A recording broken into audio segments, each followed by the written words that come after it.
প্রিয়তমা দিয়ে নতুন এক শাকিব খানের শুরু। একের পর এক নিজেকে নতুনভাবে উপস্থাপন যেন নিয়মে পরিণত করে নিয়েছেন এই চিত্রনায়ক।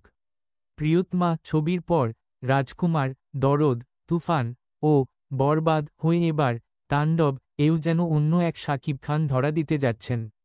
এবারও অন্যরকম লুকে দেখা যাবে তাকে, যার পূর্বাভাস আজ রোববার সকালে দেখা গেল। তাণ্ডব সিনেমার 1 মিনিট 41 সেকেন্ডের ফোরকাস্টে তেমনটাই দেখা গেল। আকস্মিকভাবে দেশের আবহাওয়ায় আমূল পরিবর্তন সংঘটিত হয়েছে।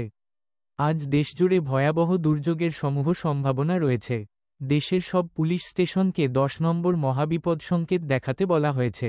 সমগ্র দেশের তাপমাত্রা আর বাতাসের গতিবেগ আজ অস্বাভাবিক রকম ভয়ঙ্কর।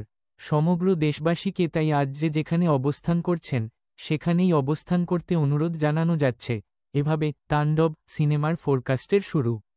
তাণ্ডব সিনেমার 1 মিনিট 41 সেকেন্ডের পূর্বাভাসের প্রথমাংশে এভাবেই দেওয়া হলো সতর্কবার্তা। তাণ্ডব নিয়ে এমন কিছু একটা ঘটতে চলেছে, তার ধারণা করা যাচ্ছিল ছবির নাম ঘোষণার পর থেকেই। সুপারস্টার শাকিব খান ও নির্মাতা রায়হান রাফি দ্বিতীয়বার একসঙ্গে হওয়ার মধ্য দিয়েই সেই ধারণা করতে থাকেন অনেকে। এর প্রথম আভাস পাওয়া যায় ফার্স্ট লুক পোস্টারেও।